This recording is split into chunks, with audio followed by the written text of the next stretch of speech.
Marianne. I'm Marianne Cone, and I am speaking live from the economic capital of Nigeria, Lagos State.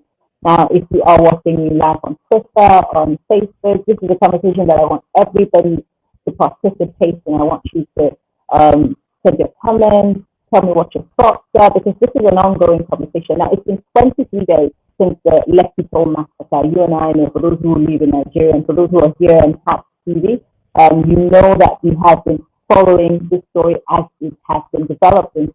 And we're yet to get justice for the people who were killed, the slain, innocent, harmless protesters at the Lekki toll gate. And we're yet to hear from the Nigerian government as to how these people and their families will get justice. The army, the police, everybody seems to still be playing the ostrich, just some sort of twist every single day as we continue to follow this story. Today on the show, we will be giving you an insight into what's been going on here in Nigeria, what's been happening so far. The recent reactions by government, the CBN, that's the Central Bank of Nigeria, governors, politicians, lawyers, even the courts have gotten involved. The Nigerian Bar Association. We're going to bring you all these perspectives. Now, today I have an all-female cast. In other words, we're going to have a serious conversation with, I have a journalist from Nigeria Info, Choma Ezenwafo is going to be joining me. I also have a Mal Kansume. She is a Ugandan broadcast journalist, but she is practicing here in Nigeria. She's also going to join me because she has also been covering and reporting on this story. So for those of you who know about the NSAS protest, and by the way, I'd like to let you know that there are people who were and are still against the protesters, who are somewhat on the side of the government, supporting the government, because recently the biggest story is that the Nigerian government has been referring to these protesters as terrorists. We could delve straight into this conversation. My first guest is Choma Ezenwafo. She is a broadcast journalist from Nigeria Info FM for Harvard. It is Nigeria's #1 talk news and sports radio station. Choma, it's good to have you join us. I know that you had to wait for what again to be part of this conversation. Thank you for joining us. Thank you for having me. So I want to start with the stories that have been developing so far, Choma. The young lady who captured the massacre that night, the 20th day of November 2020, at the Lekki Toll Plaza in Lagos Island, DJ Switch. Now, she's been making the news since last week. Before now, she had been complaining about, people sending her death threats. She had a target on her back. But recently, last week, we heard that she has gotten to Canada and she is speaking or testifying before the ICC.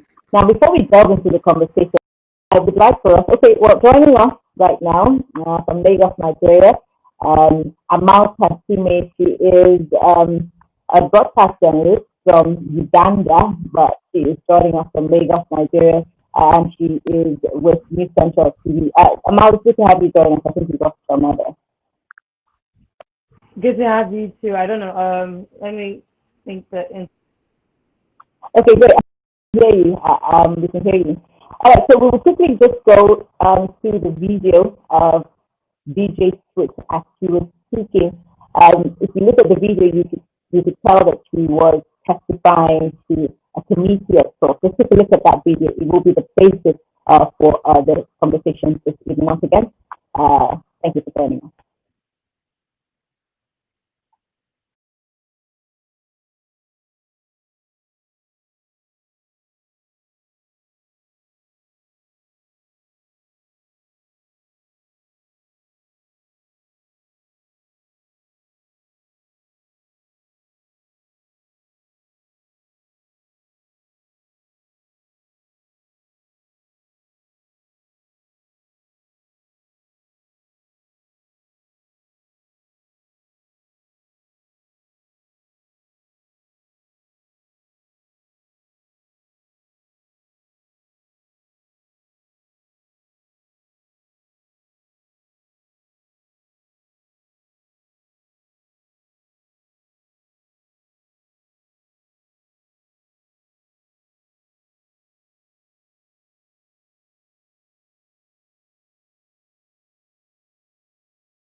Hello.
No, we can't hear your audio. If you can hear me, we can hear you.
Okay, guys, apologies. I hope everybody can hear me now.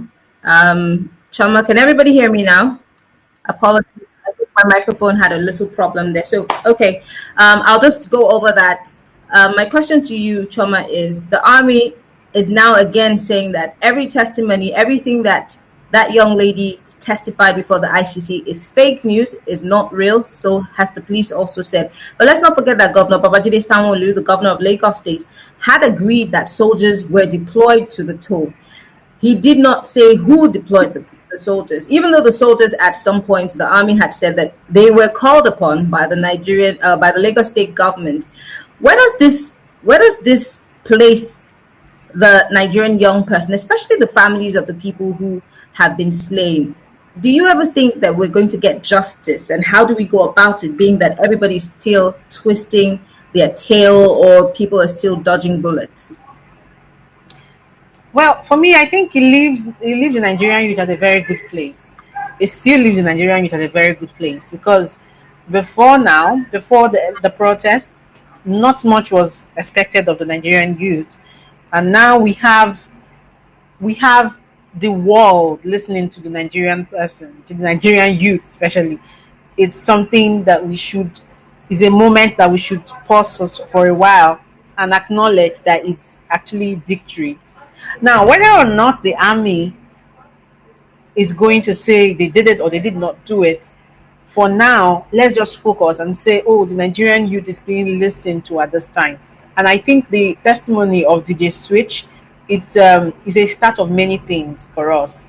And I also believe that in coming weeks, that because there is evidence, she's not just speaking. There is evidence. She showed the world, and many people have a copy of what she shared and what she showed us when she went live on that day. So it doesn't leave the government at a very good position right now. And what they will be doing going forward, is going to determine, is going to show the true character of the kind of governance we have in Nigeria.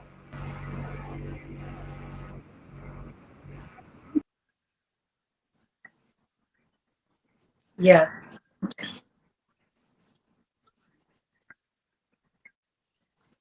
In Nigeria since you moved here. But Yeah. But the NBC had come out after all of this to say that we should not embarrass the government. They brought out a whole new code as to how we should report and verify information, even if it's Yeah. real, if it's lifted from social media. I mean, it's a bogus, code. How does this make you feel as a Ugandan, as an African young person coming from, a continent where we've been trying to get out from under oppression, and this happens in Africa's most populous nation? What kind of vibe are you getting from this? I think it's, someone said it, and I think it's a shamelessness for me. Because when you're telling journalists not to embarrass the government, journalists are not embarrassing the government. There is proof.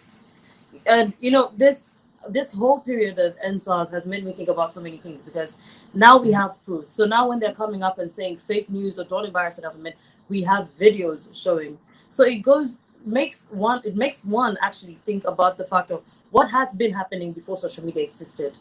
How many things have happened that could not be reported because there was no evidence? People were not on Instagram Live. People were not on, people were not on social media to show you whatever news came out the next day was always written off as fake news. So I think this whole period, mostly NBC coming out, NBC that should be in a way should be protecting journalists in a way. Yes, regulating us, but also protecting us. We have one job, is to tell the news. It's literally to report the news. Now, you asking us not to embarrass the government is indirectly asking us to lie about what's going on to protect a government that isn't necessarily doing what they're supposed to be doing. So, This question's for you. The CBN recently was very swift in freezing the accounts of NSARS campaigners. They listed out, names of people, saying that these people were in the forefront of the NSAS campaign. And people have been querying the Central Bank of Nigeria, saying, we have been asking for more than 10 years for you to trail monies that are used to fund terrorism in Nigeria. And we were unable to do that until yesterday or the day before, where Dubai was able to trail about 6 people. How come these young people who not in any way were carrying arms, were causing destruction, only ask that injustices by the police force be stopped, asking for accountability of the government?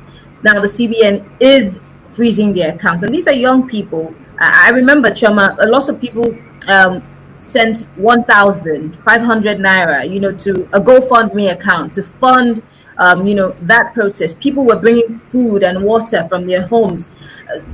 What does this say about the Nigerian government and the Central Bank of Nigeria? I mean, we know that the Central Bank works for the government, but what does this say about the government of Nigeria and dealing with, corruption as opposed to oppression? I think for many Nigerians, this has clearly shown the insincerity of the government, who've always, I saw a particular tweet that said, "Oh, all the while we've been saying this should be done for us, this should be done for us." They actually knew what to do all the while to fight Boko Haram. They actually knew how to help the average Nigerian person, but have chosen not to do that. And that's like the way the average Nigerian person has perceived what's happening in the last couple of weeks. And the fact that nothing is being done about that particular mindset, and rather the government chooses to channel that pressure that they should be feeling on the media to say, oh, do not do this or do not do that, and so many other actions that we've seen in recent times, harassment, arrest, freezing of accounts, and so many people have actually seen it as efforts to intimidate, and it is not yielding that desired result, because it's more and more showing that we never had a government that is ready acknowledgement is going to mean for the average Nigeria, we are yet to see. But that's like the feeling of a lot of people right now, and it's there's more and more loss of trust. There's more and more loss of trust, and it's pretty much justifying the number of people who marched on the streets a couple of weeks ago to say end bad governance and not just about ending SARS. And so the actions we've seen in recent times have pretty much justified it. And how the government is going to handle that, we're really watching, really, because right now the international community are also watching. They're also expecting that you do more than intimidate the media, you do more than intimidate the promoters of this protest, but truly take responsibility and truly show leadership by accepting, admitting wrong, and showing commitment to fixing what it is that they were demanding a change for. And we haven't seen that leadership, and we really hope in coming days that someone, I think in America, someone they were saying concerning the election, at a point the media was asking who can be the sense of reason for that government. And now I'm asking, I am not sure who the sense of reason is going to be for our government right now, but definitely we need a sense of reason.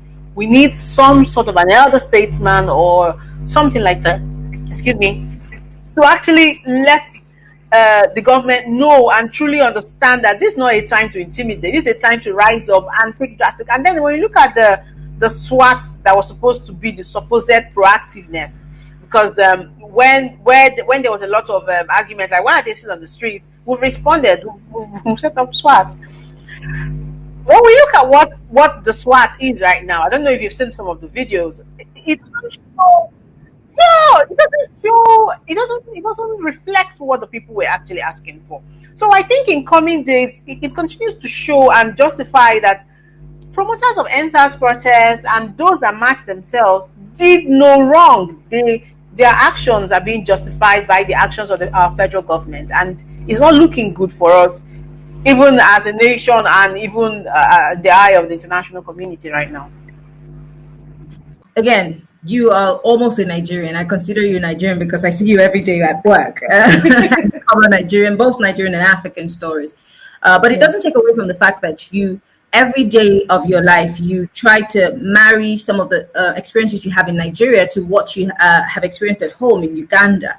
And I know that your country just recently celebrated its independence, but there are certain similarities between Uganda and Nigeria. Now, a governor of one of the southwestern states, Governor Akeredolu, recently did say that the campaigners of NSAS need to explain how funds that were donated for the NSAS protests, they need to be able to explain how those monies were expended. And my question is, what right does a governor, a politician in Nigeria, have to ask NSAS campaigners to explain how these monies were used? I mean, they're not taxpayers' money. Or maybe I'm the one who's a bit biased here. Amal, help me out. I think he's looking at the wrong money that needs to be explained, because there is a whole lot of money that needs to be explained. And the money that was given during the protest was not, no one was forced to. People gave because they wanted to. People gave because for once the youth had the courage to get up and and fight for something. So I think everyone was proud, and that's why, like you were saying, people were donating. If it's 500, if it's 1,000, if it's food, everyone wanted to. So there was accountability every day, and but there was accountability for all the money that was spent. The lady FK Abdu, if I remember, yes, I think that's her name. Every day she was putting out accountability of what is done with the money, where the money went, up to the last coin, which is something that's not very new. We're not used to it, really, accountability and all of that. So I don't think he has any right. It's not, I don't see, I want to understand where the confidence is from to ask people to explain about their money. I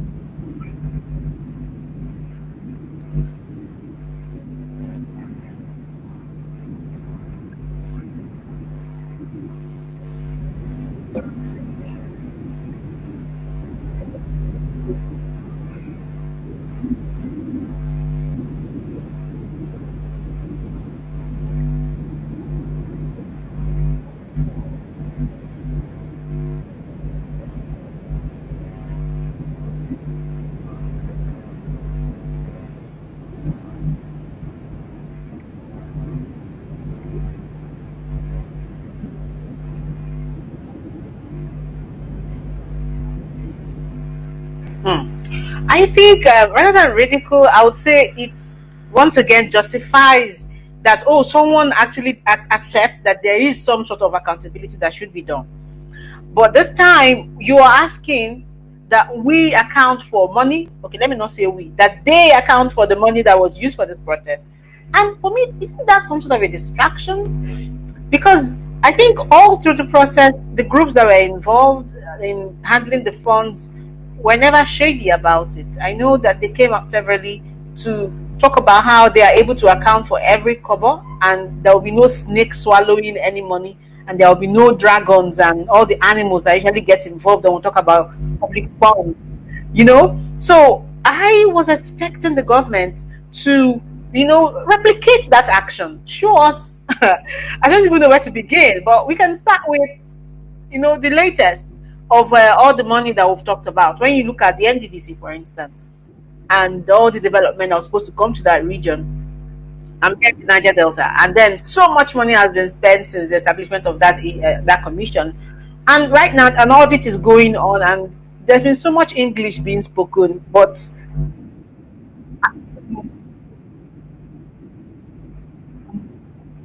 yes, mm.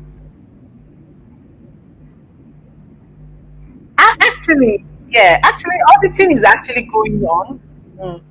Well, for the NDDC, I'm aware that auditing is ongoing right now, but the fact that it's not being done in a transparent manner for the media to be able to assess the process and let's follow it like public hearing is done, that's another aspect. But I think that when you bring it to the NSAS protest, I'm hoping that the government would copy. That's one thing to copy, to replicate in the way we run governance in Nigeria. To say, oh, we had A money and then we spent minus this and minus that, and that process, and it's actually time for us to realize that when people ask questions as citizens, they shouldn't be intimidated. It's a democracy, remember. It's still a democracy, right? So it's time for us to, it should mean a rethink. It should mean a mind revolution of some sort, where we see that, oh, there's nothing wrong with coming out to say, oh, I was giving 52 billion naira, and okay, right now we have a lot of agencies and MDAs going to their National Assembly to present their budget proposal. So much money will be given by by next year for them to deliver all kinds of projects, and then people just get very jittery when they ask them, how did you spend the one we gave you the last time? That question is a legit question that should be asked in a democratic setting. And I believe, yes, and I believe that more and more of that should happen, because Nigeria, our democracy is not anywhere near where it should be, and it's hurting us as a country. So asking people to account for money spent, whether you're asking the government or you're asking the NSAS protesters, accountability should be a culture, especially for governments.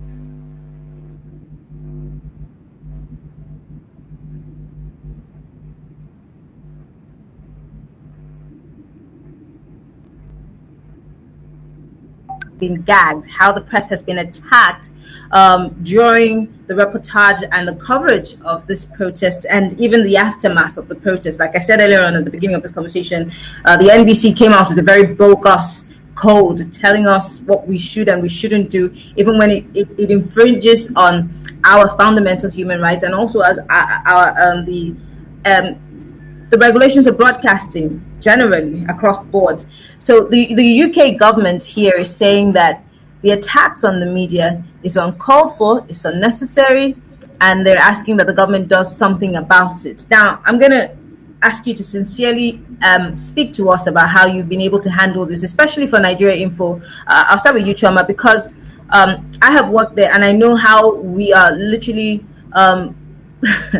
under some light, some floodlight by the NBC. They literally are on our case every single time. And I know how much they find our sister station here in Lagos. How easy or how difficult has it been for you to continue to report on the developing stories as it concerns the NSAS? Have you been a bit more cautious?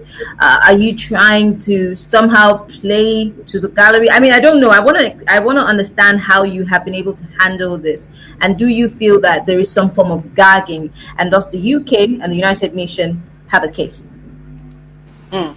Well, the truth is, Nigeria Info. I think we are one station. We are the foremost talk station, and not so many people were doing talk before Nigeria Info came on board. So I think we've been able to really get used to talking and staying with facts and not speculations and not presumptions and not opinions, but staying with facts, and that's been the culture for us really. And it hasn't been a struggle even when in the coverage of the NSAS protest. That's what I'm going to say. When you compare it to other stations where talk wasn't always the case, and then they had to begin to do talk and cover. It's different from elections where it's easier for you to say, okay, let's just go to the polling unit and just focus on polling units, and there's so much to distract people. And but here it's obvious that you cannot ignore when people are on the streets and what people are saying for them. Yes. So for us, I think it was more or less part of the everyday workings of the way we work, where we have to show you what Nigerians are doing, what Nigerians are saying, how they are saying it, and it was just part of the reportage for the day, really. Mm,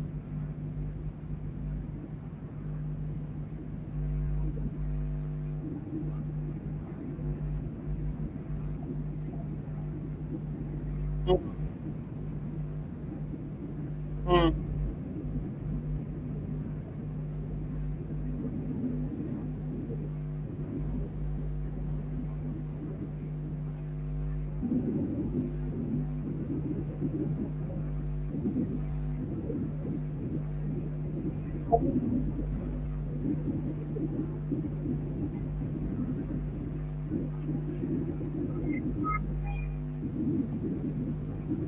Well, every organization finds themselves in that position when we're discussing Nigeria, isn't it?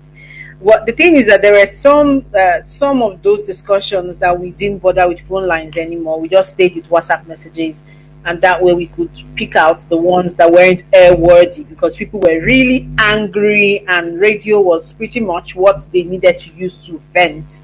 And so using WhatsApp messages made it easier for us to choose the ones that can help fuel conversations that we're having at the time.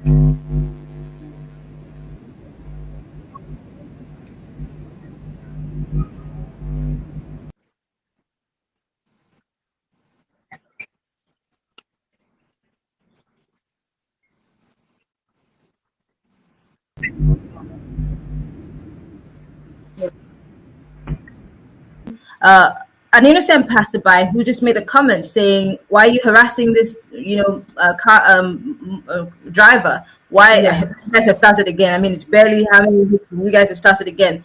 Um, while you were having to post that video or comment on it, did you feel any need to worry that maybe you would have attacks, or do you just go ahead and do it and not worry about the NBC? I mean, of course, I think, of course, every journalist during this time is worried about that. You're always worried about, we have seen tracking of cell phones, we have seen them pick protesters, and mostly as a journalist, there's always a mark on you ever since, NBC put that out. But I think what helps and what guides is thinking about what's more important at this point. If you keep quiet, you stop the news from getting out. You'd rather let people know what's going on. And I feel like as journalists, you're always ready for some type of, not, I won't say trouble, but you're always ready for the consequences. Because the one thing that you have, the one duty you have, is to let people know what's going on. And once you start putting yourself before the information that needs to get out, you're causing a huge disservice to yourself. So even as much as you're scared, my family will always call and say you should be very careful, but I have a duty, so I don't usually think twice about it.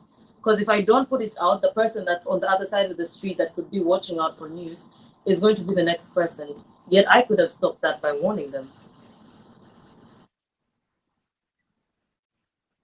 Those of you who are watching us, if you're watching us on Facebook, on Twitter, please feel free to comment if you have questions going forward, because I'm going to ask the biggest question and ask this lady's answer. Please put your comments on the live feed. We want to read from you. We want to hear from you. Is it ever going to be normal or easy or considered a thing to protest in Nigeria going forward? Can we ever decide to go to the streets again to demand for our rights, for whatsoever thing that we feel, we're not being served properly? Do you see us doing that, especially under this administration? Do you see us going forward protesting? I'll start with you, Choma, as a reporter who's on the field, and you present also in the radio, on the radio. Do you see us as Nigerians? Because it looks like we've all gone into our shelf, and now social media and the media, that traditional media, is our next go-to place to vent. But do you see our rights as protesters being infringed on, or do you see us being able to go outside again after all that's happened to continue protesting? Right now, I would say no, because there's so much has happened, and until we deal with the concept of hijacking protests or attacking protesters, it's generally seen as a very bad idea for anyone to step out to protest right now. But I must also say that the civic space in Nigeria is getting more and more repressed. It's actually a fact, and that should concern everyone who values the freedom of expression in Nigeria. And what I would hope in coming days is that we begin to become more creative in the way we protest. There are so many ways to protest, and getting out of the street is only one of them. And it's only one of the processes of wanting the government to hear your voice. So in coming days, I see more and more repression, and I do not see the government allowing any other protest to hold. And that's a concern, yes, but it's also going to mean that citizens will begin to become very creative in the way they protest. I know that abroad, there's sometimes a protest could mean that you just go and lie down flat in front of the Supreme Court. I've seen protests that way, where people don't walk or just go lie down flat. There's so many. Come on, protesters in Abuja tried that in front of the National Assembly. Where did they end up? They were all arrested and thrown into jail. And right now, they still haven't been released. Some of them have been released, but I mean, why take that risk? And you know how it is in Nigeria. Nobody's going to be able to save you. Yes. So that's why I'm expecting that protesting begin to take other shapes and other forms, because the goal is to be heard. The goal is for your view, your opinion to be out there. And right now, Twitter is working, even though we have a social media bill very close. But we hope that our civic space won't be entirely closed, and because that will mean that we do not have a democracy anymore.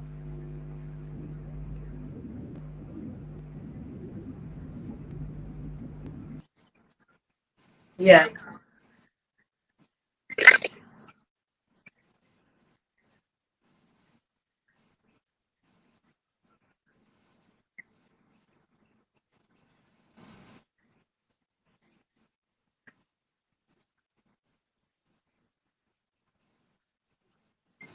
I would say no, and simply because the people that the youth are fighting for are the ones against the protests.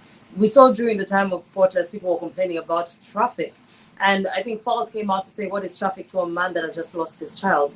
So you have people fighting for your rights. There was a gentleman on Twitter, I will not call his name. He came out to say, well, if you're not a criminal, then you shouldn't be afraid of SARS. It's only criminals that should fear SARS. And he went on a rant about how SARS doesn't need to be banned. And he came back 3 days later to tweet again to say that, please, if I'm taken away, it's SARS that took my phone. Please help me retweet until this gets corrected. I'm like, take aside. And no one was retweeting that. Everyone was just liking. But it goes to show that I think the people that feel like they don't need to protest are the people that feel like they're upper middle class, people that feel like they're like they're above the, so that they feel like they're above it and they can always tip a SARS person. I, as a non-Nigerian, I've had a SARS experience, and I know I didn't do anything wrong. I was in a car and I was stopped. Yes, I was just stopped, and this man tells me boldly, like the driver was trying to move, and says, "If you try to move, I will shoot you, and nothing will happen." So I know how it feels. I don't need to be walking in the street and drugged. I know how it feels. So until people join together and decide that this is a fight for everybody, I don't think it can go on.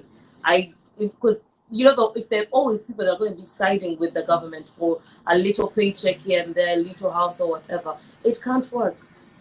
It can't. So Quickly, for now, I would say, in closing, Amal, what does this say about African leaders? Because I'm sure that, I mean, I had a friend of mine, a Tanzanian friend of mine, and she was supposed to call me and, show stream live from a protest in Tanzania supporting the NSAS protest, because the world is literally at the feet of Nigeria, hoping that the revolution starts in Nigeria and then, literally yeah. fizzles down to them. And then she sends me a message an hour later saying the president, or rather the presidency has issued a statement saying there cannot be any protest in Tanzania. It's against the law. So what does this say about African leaders and the oppression that the young people are facing? And what does the future hold for us if we continue to be under these oppressive governments? I think, like you say, the world is depending on Nigeria. Uganda is depending. When Nigeria started the protest, Uganda also got up. We saw Bobby Wine when he was arrested. Pope got up, and they fought for it. So I think Africa on its own is depending on Nigeria. They are watching Nigeria to see that this can happen, because our parents did not do it, because they probably tried to, and it was called fake news since there was no social media. So seeing the youth in Nigeria getting up and fighting for something, and seeing that the leaders are actually scared, it motivates the whole of Africa. So I actually think it's, in a weird way, it's a great time, because we're all waking up. We all realize that we have power in numbers, but we just need the people that feel like they're above the system to join, because when we're united, then we can do amazing things. And it's definitely time for revolution. The same old system that has been happening for the past 60, 50 years needs to end. It's outdated at this point. It needs to end. We need a revolution. And it doesn't mean that, I've been seeing people on social media saying, we need a young person, we need a young person. We have Desmond Elliot in the parliament, and we clearly saw what he went to do. Yeah, I was but just about to say that. Yes, yes. Desmond so is not a youth anymore. Desmond I is think 44, and it's not the about not national just youth young policy. people. Mm, I don't think yes, it's not just young people. he's We just been need people who are unmuted. passionate about it, and that is the way forward for Africa. Passionate people that want a better Africa, that want a united Africa, because it's a lot. We have a lot of potential, but it's being sat on by people. So once we get out of that, shell, I think the future for Africa is bright. It really is.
ladies and gentlemen, I'll see you guys next week, Thursday.